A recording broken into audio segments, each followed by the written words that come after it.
Hello, class. So, as you know, your task for today is to read Act 3, Scene 1, and then complete packet page 20, which is the page that you see right here in front of you. I wanted to walk you through just a couple things this scene, which is very important for the play as a whole. You'll remember that as of Act 2, Scene 6, which you read earlier in the week on Tuesday, Romeo and Juliet are now married. And after that wedding, Romeo and his friends are walking around the city together. They're kind of celebrating.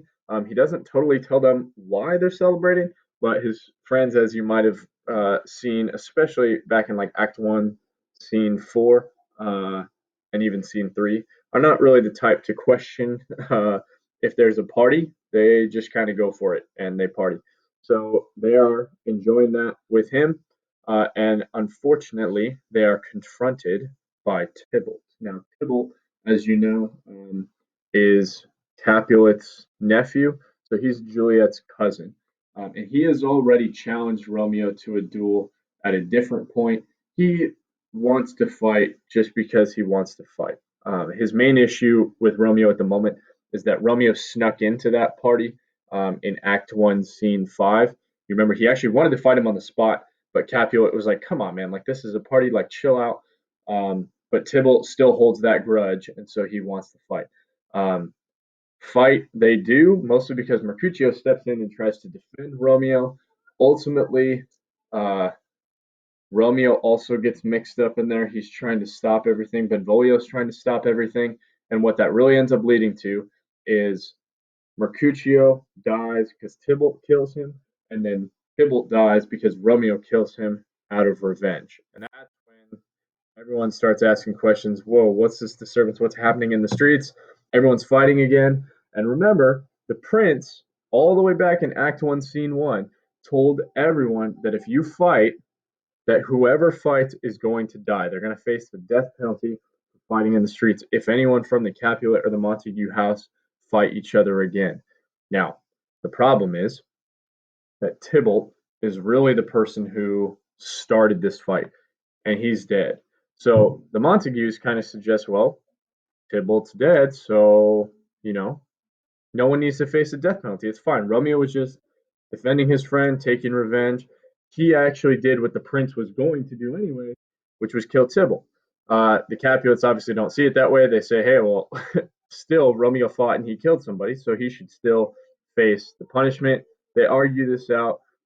Eventually, the prince decides, we're not going to kill Romeo. We're just going to banish him. All right. I have a couple of answers to those questions on the packet page laid out. The only ones I really left blank were the opinion ones, and then down at the bottom, you kind of have to write this little obituary.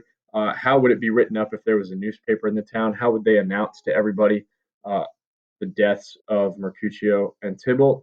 But overall, take a look at those. The one thing I guess I'll also explain now is the part on the upper right. There's two check marks, and then there's some adjectives.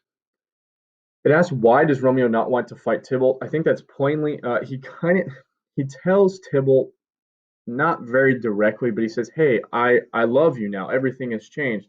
Tybalt's really confused. What Romeo's really getting at is that they're family now, that him and Juliet are married, but Tybalt just doesn't know it. And then also Romeo does mention he is afraid that the prince will kill whoever gets caught fighting. So Romeo is really trying to calm the situation down. But I would say in the adjective section, Romeo is, I would say, dazed. He's still very excited about marrying Juliet, so he's kind of distracted. He's not really paying attention. So the fight kind of catches him off guard. On the other hand, Mercutio and Tybalt, I labeled them as like easy and aggressive. Mercutio, what I'm really saying is it's really easy to trick him and convince him to fight, which Tybalt does because he's so aggressive.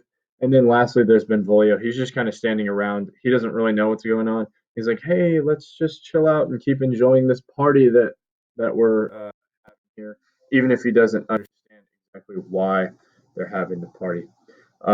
If you have questions, let me know at office hours. Please complete the rest of this packet page. Um, and I think that's it. Have a great day and enjoy your weekend.